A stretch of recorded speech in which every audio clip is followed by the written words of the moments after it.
इसमें थोड़ा सा इसमें विस्तार से हम जाएंगे, क्योंकि थोड़ा कंफ्यूजन आदमी को होता है। वास्तव में संघ या हम जब कहेंगे इसका मतलब है राष्ट्रीय स्वयंसेवक, ठीक है। संघ पूरे वर्ष में 6 उत्सव मनाता है। इस बात को ठीक से समझने की जरूरत है। पूरे वर्ष में 6 उत्सव मनाता है। हमारा वर्ष शुरू कहां से होता है? कुछ लोगों को लगता होगा 1 जनवरी से हमारा वर्ष शुरू होता है।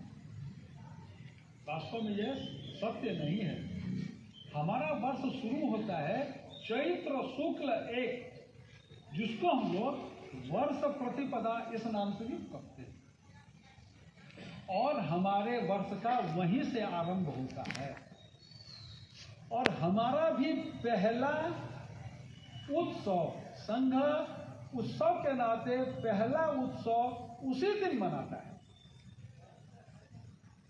उस उत्सव के पीछे 2 हेतु है। पहला हेतु तो यह है कि वो हमारा वर्ष का पहला दिन है। जैसे हम लोग 1 जनवरी को वर्ष का पहला दिन मनाते हैं, और पिकनिक स्पॉट पर तो इतनी भीड़ रहती है कि अब तो चलने का कहिए तो जगह नहीं रहता है, गाड़ी लगाने की तो बात छोड़ दीजिए। शेष समाज 1 जनवरी को अपना नया वर्ष मनाता है पूरा उत्सव के साथ, गाजे बाजे के साथ। लेकिन हिंदू समाज के लिए नया वर्ष चैत्र शुक्ल 1 है।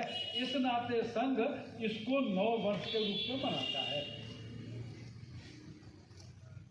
इसमें एक छोटी सी बात हम जोड़ देते हैं कि चैत्र शुक्ल 1 जब आता है, जब नव वर्ष आता है, हम अपने बच्चों को नए वर्ष की शुभकामना देते हैं तो थोड़ा सा चौंक जाते हैं। हालांकि अब तो अभ्यास हो गया है तो अब उतना नहीं चौंकता है।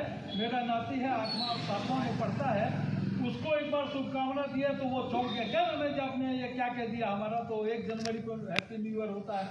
तो फिर उसको समझा।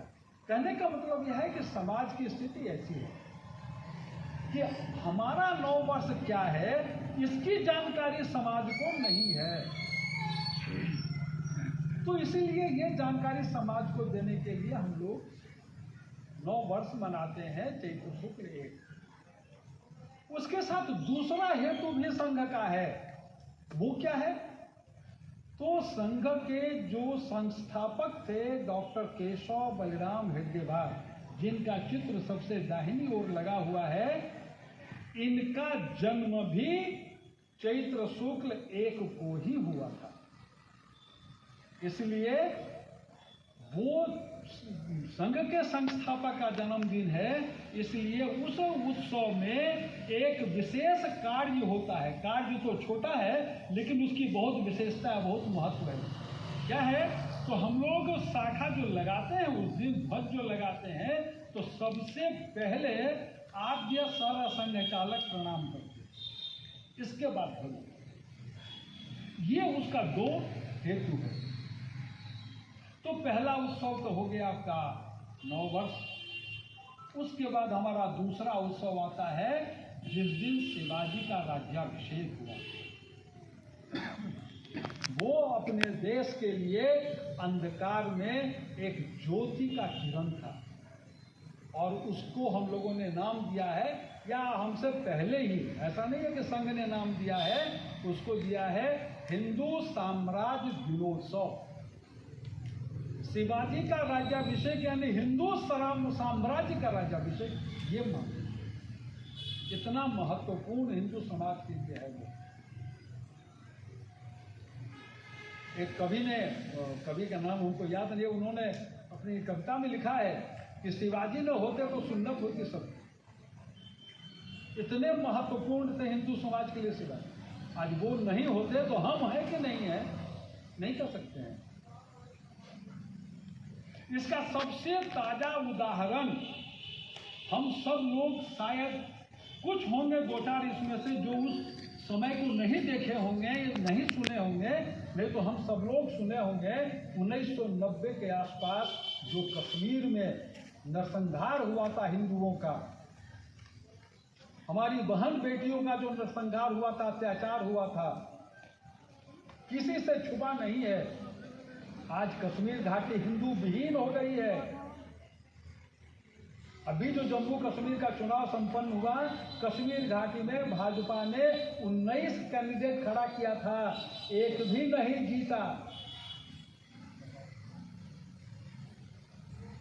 इस पूरे घटनाक्रम के बारे में एक बात बताना चाहते हैं हम।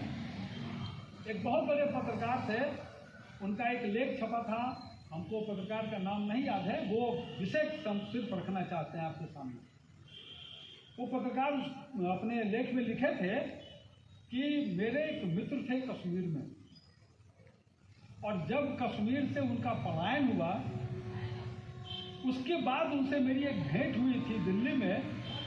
तो उन्होंने एक विषय मेरे सामने रखा, वो मैं आप सबके सामने रखा। उन्होंने रखा कि जब कश्मीर में नरसंहार शुरू हुआ, बहन बेटियों पर अत्याचार शुरू हुआ और हम लोग विस्थापन के लिए विवश हुए, तो हम लोगों को आशा थी, कश्मीर के हिंदुओं को आशा थी कि शेष भारत का हिंदू समाज हम लोगों के लिए उठ के खड़ा होगा। लेकिन दुर्भाग्य है कि एक भी स्वर कहीं से नहीं निकला हमारे समर्थन में। और हमको लगता है आज भी वही स्थिति है जो 1990 की स्थिति थी, आज भी वही स्थिति है। क्यों मैं ऐसा कह रहा हूं? आप सब लोग जानते होंगे, अभी महीना 2 महीना पहले बांग्लादेश में हिंदुओं के साथ क्या हुआ, कितना अत्याचार हुआ,